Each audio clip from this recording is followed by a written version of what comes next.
O vento sopra leve sobre as águas da mar da Galileia. O som das pequenas ondas batendo contra a madeira dos barcos se mistura com vozes distantes. Homens trabalhando, redes sendo puxadas, o dia começando como tantos outros. Entre eles, um garoto observa. Seu nome é Simão. Ainda jovem, ele já entende mais sobre a vida do que deveria. Crescer naquela região não significava sonhos grandiosos, significava aprender cedo, a trabalhar. Seus olhos acompanham o movimento das mãos calejadas dos mais velhos. Cada gesto tem precisão, cada ação um propósito. Nada ali é por acaso. As redes não são apenas ferramentas, são sobrevivência. Os anos passam e o garoto se torna parte da rotina. Agora é ele quem segura as cordas, quem ajuda a puxar as redes, quem sente o peso da água e do esforço nos braços. Não há escolha. A vida segue um caminho já traçado. Simão aprende rápido. Aprende porque precisa. Aprende que o mar pode ser generoso ou cruel. Aprende que existem dias em que tudo dá certo e outros em que nada vem. À noite o trabalho continua. O céu escuro cobre o mar e o silêncio se torna mais intenso. Apenas o som da água e da madeira rangendo sob o peso do tempo.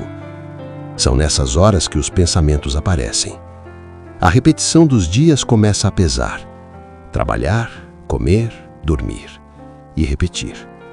Há uma sensação difícil de explicar, como se existisse algo além daquela vida, mas distante demais para ser alcançado. Com o tempo, as responsabilidades aumentam. Simão já não é apenas um ajudante, ele lidera, decide, assume riscos. Trabalha ao lado do irmão, André. Os dois compartilham mais do que o trabalho. Compartilham o peso da vida. Os impostos são altos. Homens do Império Romano passam pelas vilas com frequência. Cobram, exigem, não negociam. E pouco importa se a pesca foi boa ou não. O que deve ser pago, será pago. Isso cria revolta, silenciosa, mas constante. Mas ainda assim, Simão continua, porque precisa, porque não há outro caminho, porque existem pessoas dependendo dele. Mas nem tudo é dureza. Existem momentos de pausa, conversas ao redor do fogo, histórias antigas sendo contadas, histórias sobre libertação, sobre promessas, sobre um futuro diferente. E entre essas histórias, uma aparece com frequência. A ideia de que um dia alguém viria. Alguém que mudaria tudo. Simão ouve, mas não reage. Já ouviu coisas demais para se apegar a promessas. A realidade é outra, fria, concreta, repetitiva. Até que, pouco a pouco, algo começa a mudar. Rumores começam a circular. Primeiro baixos, quase ignorados. Depois mais frequentes. Pessoas comentam sobre um homem, um pregador, alguém diferente. Dizem que suas palavras não são como as dos outros, que há algo nele. Simão escuta essas histórias como escutou tantas outras, sem dar muita atenção. Para ele, o dia seguinte ainda exige a mesma coisa: trabalho, esforço, sobrevivência. Mas há algo no ar, uma sensação sutil de que, dessa vez, pode ser diferente. E então, em um dia comum, à beira do mesmo mar onde passou toda a sua vida, enquanto as redes ainda estão molhadas e o cansaço pesa no corpo, Simão vê alguém se aproximando. Um homem, simples, mas com uma presença difícil de ignorar. Ele não sabe ainda, mas aquele momento vai dividir sua vida em dois: antes e depois. O encontro aconteceu de forma simples, sem anúncio, sem cerimônia. À beira do mar, no mesmo lugar onde tudo sempre foi igual. Mas naquele dia, não foi. Simão estava cansado. Depois de uma noite inteira de trabalho, as redes estavam vazias. O corpo pesado, a mente desgastada. Era só mais um dia difícil. Até que um homem se aproxima. Ele pede algo simples: que Simão volte ao mar e tente mais uma vez. Não fazia sentido. Simão conhecia aquele mar, Sabia quando valia a pena insistir e quando não. Mas havia algo diferente naquele homem. Algo na forma como falava. Algo na autoridade tranquila em sua voz. E então, ele obedece. As redes descem novamente. O silêncio toma conta por um instante. E então, um puxão. Depois, outro. E de repente, peso. Muito peso. As redes começam a encher. Peixes se agitam. A água se move com força. O barco começa a inclinar. Simão chama por ajuda. Outros barcos se aproximam. Mesmo assim, quase não é suficiente. É abundância demais. Naquele momento, algo muda dentro dele. Aquilo não era normal, não era sorte, não era coincidência, era algo maior. Simão se aproxima, mas agora não como pescador, como alguém que percebe, que está diante de algo que não entende. Afasta-te de mim, porque sou um homem pecador. Não é apenas humildade, é consciência.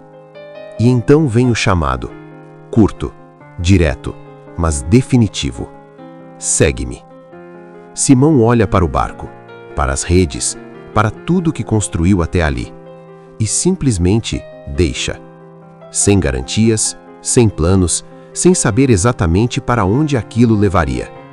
A partir daquele momento, ele passa a ser chamado de Pedro, e sua vida muda completamente. Os dias deixam de ser previsíveis. Agora há movimento, multidões, pessoas de todos os lugares, doentes sendo trazidos, gente desesperada por respostas. Pedro observa tudo de perto. Cegos passando a enxergar, paralíticos se levantando, pessoas sendo tocadas, não só fisicamente, mas de dentro. Mas ele ainda é o mesmo homem por dentro, impulsivo, intenso, rápido para agir, nem sempre para entender. Em certa ocasião, em meio a uma tempestade, algo acontece. O vento é forte, as ondas batem contra o barco, o medo toma conta dos discípulos. E então, eles veem algo, uma figura sobre as águas, andando. Pedro não recua, ele dá um passo à frente. Se és tu, manda-me ir até ti. E ele vai, sai do barco, coloca o pé na água e por alguns instantes faz o impossível. Mas então, ele olha ao redor, vê o vento, sente o perigo e o medo entra. E quando o medo entra, ele começa a afundar. Pedro grita por ajuda e é puxado de volta. Esse momento revela quem ele é. Corajoso o suficiente para tentar, mas ainda aprendendo a confiar até o fim. Com o tempo, sua fé cresce e em um momento decisivo, ele declara diante dos outros: Tu és o Cristo, o Filho do Deus vivo. Mas nem mesmo essa certeza o impede de falhar. Na última noite antes da prisão, Pedro promete, diz que nunca irá abandonar, que está pronto até para morrer. Mas quando o momento chega, tudo muda. A prisão acontece, o caos se instala, o medo se espalha. Pedro tenta reagir, age impulsivamente, mas logo percebe que não pode controlar a situação. E então vem a pressão, perguntas, olhares, acusações. Você também estava com ele. E Pedro nega. Uma vez, duas, três. E então, o som. O galo canta. O tempo parece parar. Ele lembra, percebe, sente o peso do que fez. E sai dali. Quebrado. Chora. Não um choro leve, mas profundo, amargo. O homem que prometeu tudo, falhou. Dias depois, sem direção, Pedro volta ao que conhece, o mar. Talvez tentando esquecer, talvez voltar atrás. Mas a história ainda não acabou. Mais uma vez, após uma noite sem resultado, algo acontece. Uma voz da margem, uma orientação simples. As redes são lançadas novamente. E mais uma vez, se enchem. Pedro reconhece. E sem hesitar, se lança na água. Nada até a margem. Ali há um fogo aceso. Peixe, pão. Um cenário simples, mas carregado de significado. E então vem a pergunta. Não uma vez, mas três. Você me ama? Cada resposta reconstrói algo dentro dele. E então, uma missão. Cuide das minhas ovelhas. Não é apenas perdão, é confiança restaurada. A partir dali, Pedro muda, não de forma instantânea, mas real. O medo desaparece, mas já não controla.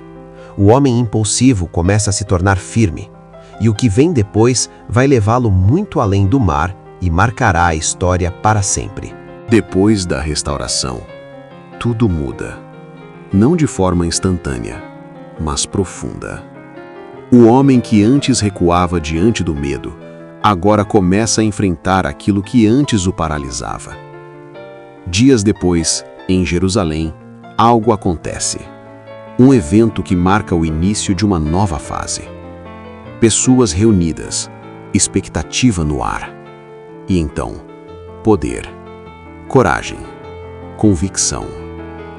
Pedro se levanta. Não como pescador, não como alguém inseguro, mas como líder. Ele fala. E dessa vez, não há hesitação, não há medo, não há dúvida. Suas palavras alcançam pessoas, tocam, confrontam, transformam. Milhares começam a ouvir, a acreditar, a mudar. Aquele que um dia negou, agora declara sem recuar. Mas essa nova vida não vem sem custo. A oposição começa. Autoridades se incomodam. Líderes religiosos pressionam. Pedro é preso, interrogado, ameaçado. E mesmo assim, não para. Há momentos em que ele é libertado, outros em que precisa fugir. A pressão aumenta, mas a convicção também. Ele passa a viajar, a levar a mensagem além de onde tudo começou. Novos povos, novas culturas, novos desafios. Em um momento decisivo, ele entende algo que muda tudo. A mensagem não era apenas para um grupo, era para todos. Isso quebra barreiras, gera conflito, mas também expansão. Com o tempo, Pedro se torna uma das principais vozes daquele movimento. Não por perfeição, mas por transformação. O homem impulsivo agora fala com firmeza. O medroso agora enfrenta riscos reais.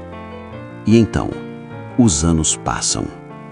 A história o leva para longe da Galileia, longe do mar, até chegar ao centro do mundo da época, Roma. Ali, o cenário é outro. Grande, imponente, poderoso, mas também perigoso.